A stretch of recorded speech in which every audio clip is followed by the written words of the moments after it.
साथियों अस्सलाम वालेकुम वरहमतुल्लाह। आज के इस वीडियो में हम आपको बताएंगे असदुद्दीन ओवैसी के मटेरा विधानसभा से विधायक उम्मीदवार यानी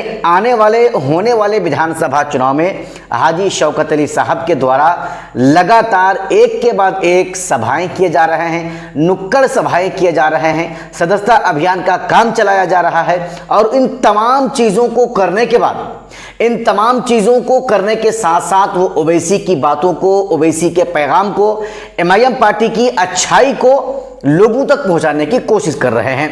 और इसमें वो कुछ हद तक कामयाब भी हो रहे हैं। इस वीडियो में यानी कि हम अभी आपको बताएंगे एमआईएम पार्टी के प्रदेश अध्यक्ष हाजी शौकत अली ने आज मटेरा विधानसभा में, चूंकि ओवैसी ने उनको मटेरा विधानसभा से अपना उम्मीदवार ऐलान कर दिया है, घोषित कर दिया है, इसलिए साथियों हाजी शौकत अली लगातार अपने मटेरा विधानसभा में लोगों के पास जा रहे हैं, लोगों से बातें कर रहे हैं और लोगों को अपनी तरफ से भरपूर ये उम्मीद दिला रहे हैं कि आने वाला समय में जब वो चुनाव में आएगा, अगर उनको चुनाव में कामयाबी मिलती है, अगर मटेरा के लोग उनको वोट करते हैं और उनको कामयाबी मिलती है तो वो मटेरा विधानसभा के लोगों के साथ हमेशा खड़े रहेंगे। ये उनका दावा है और वादा है। आज जहां तक मटेरा विधानसभा का जो है सवाल है, तो उन्होंने अपने जो है मटेरा विधानसभा का जो कार्यकर्ता ऑफिस है, कार्यालय है, उसमें वो गए और वहां जाकर जो एमआईएम पार्टी के कार्यकर्ता थे, तमाम कार्यकर्ताओं को वो वहां पर बुलाए और बुलाने के बाद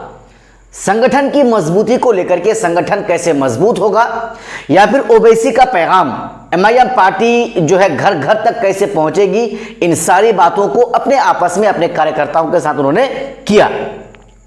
उसके बाद साथियों हम आपको बताते हैं कि कुछ ही जो है समय के बाद, है ना,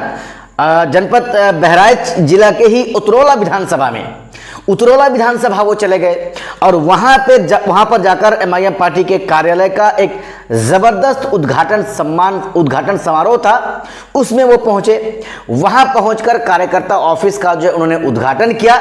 और उद्घाटन समारोह में इतने लोग वहां पर जमे थे, जैसे ही लोगों को खबर मिली कि जो है ओवैसी के जो ये हैं, खास करके जो प्रदेश अध्यक्ष भी हैं वो आ रहे हैं और मटेरा के जो है विधानसभा के जो उम्मीदवार हैं शौकत अली साहब वो आ रहे हैं, तो एक तरह से वहां पर लोगों की भीड़ लग गई और लोग वहां पर जाकर जमा होने लगे। जब हाजी शौकत अली वहां पर पहुंचे, विधिवत तरीके से जो है कार्यालय का यानी दफ्तर का, ऑफिस का उद्घाटन किया गया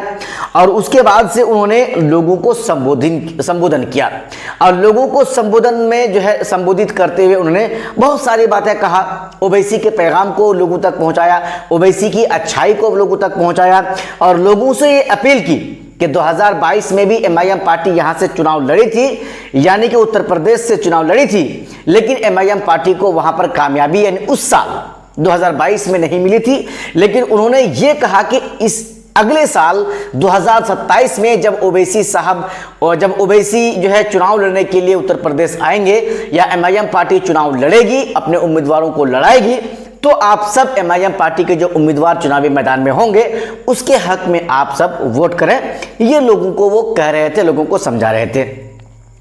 एमआईएम पार्टी। और वो क्या कह रहे थे अपनी पार्टी को लेकर के? वो ये कह रहे थे कि एमआईएम पार्टी हक और इंसाफ की लड़ाई में हमेशा आपके साथ खड़ी है। ये उनका कहना था। पार्टी की विचारधारा को जन जन तक पहुंचाने और संगठन को मजबूत बनाने के लिए अधिक से अधिक लोगों को पार्टी से जोड़ना हमारा लक्ष्य होना चाहिए। जी, पार्टी ऑफिस का तो उद्घाटन हो रहा था और उद्घाटन के बाद वो कार्यकर्ताओं को समझा रहे थे कि हमारी पार्टी का जो मैनिफेस्टो है वो क्या है, उनको समझा रहे थे। ज़्यादा से ज़्यादा लोगों को एमआईएम पार्टी में जोड़ना है, उसको समझा रहे थे। उसके बाद मैं आपको बताऊं कि इस मौके पर एमआईएम पार्टी के सेंट्रल अध्यक्ष जनाब शेख ताहिर सिद्दीकी वो भी मौजूद थे, प्रदेश महासचिव जनाब सलमान मलिक वो भी मौजूद थे,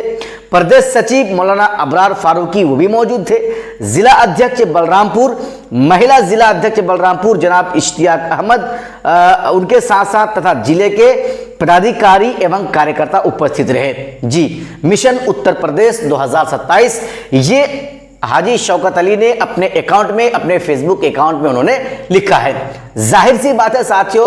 एमआईएम पार्टी 2027 में जब उत्तर प्रदेश में चुनाव होगा, विधानसभा का चुनाव होगा, तो एमआईएम पार्टी पूरी मजबूती के साथ वहां पर चुनाव लड़ेगी और चुनाव लड़ने की तैयारी अभी से ही एमआईएम पार्टी वहां पर करना शुरू कर दी है। अब सवाल यहां पर यह है कि अखिलेश यादव मुसलमानों को अपनी ताकत समझता है, मुसलमान वोटर्स को अपनी वोटर्स समझता है, वहीं पर बहुजन समाजवादी पार्टी वो भी चाहती है कि मुसलमान उनको वोट करे। तीसरी तरफ एमआईएम पार्टी जो हमेशा से मुसलमान और दलित लोगों की आवाज को उठाने को लेकर के जाने जाते हैं, वो भी ये चाहते हैं कि भाई उत्तर प्रदेश का मुसलमान उनको वोट करे। लेकिन अब देखने वाली बात यह होगी कि उत्तर प्रदेश का मुसलमान आखिर 2027 के विधानसभा के चुनाव में किसको वोट करेगा। अगर ओवैसी को वोट करेगा तो एक तरफा करना होगा, अगर समाजवादी को करेगा तो एक तरफा करना होगा, नहीं तो अगर उत्तर प्रदेश का मुसलमान समझदारी से काम नहीं लिया, सूझबूझ कर काम नहीं लिया, तो इस बार फिर से हो सकता है कि वहां पर सपा को नुकसान पहुंचे, सपा सत्ता में जा नहीं पहुंचे। जाहिर सी बात है, अखिलेश यादव अगर सत्ता में बैठना चाहते हैं या सत्ता की कुर्सी में काबिज होना चाहते हैं, तो उनके लिए एक बहुत ही जरूरी एक मैसेज है, या उनके लिए एक बहुत जरूरी बात यह है कि उनको अपने साथ में ओवैसी को गठबंधन में लेना पड़ेगा। ये तो तय है, चूंकि ओवैसी के जो मानने वाले हैं वो इस बार ओवैसी को छोड़कर किसी को वोट नहीं करने वाले हैं। ऐसे में अखिलेश यादव की अक्लमंदी तो यही होगी, अखिलेश यादव की अच्छाई उनके लिए तो यही होगी कि वो ओवैसी को अपने साथ गठबंधन में ले ले। भले ही आप उनको 50 सीट ना दें, भले ही आप उनको 20 सीट ना दें, आप उनको 10 ही सीट दें, लेकिन उनको अपने साथ में गठबंधन में ले लें। अगर आप इस बार ओवैसी को गठबंधन में अपने साथ में नहीं लेंगे तो इसका खमियाजा आपको हो सकता है कि भुगतना पड़े। ये हमारा नहीं, ये एमआईएम पार्टी के कार्यकर्ताओं का, ये एमआईएम पार्टी के लोगों का कहना है।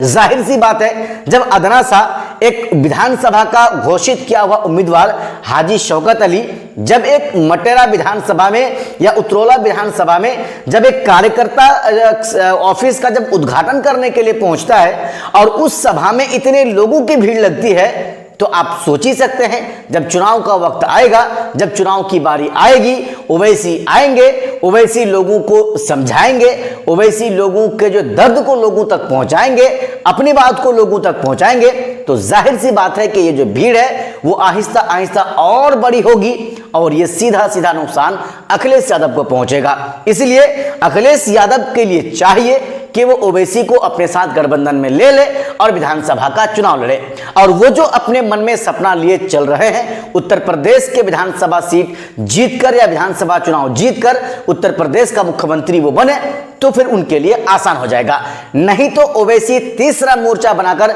जिस तरह से पिछले विधानसभा में 2022 में चुनाव लड़ा था या एमआईएम पार्टी लड़ी थी, वैसा ही हो जाएगा। फिर ओवैसी तीसरा मोर्चा बनाकर वहां पर अखिलेश यादव का खेल बिगाड़ देगा या एमआईएम पार्टी बिगाड़ देगी।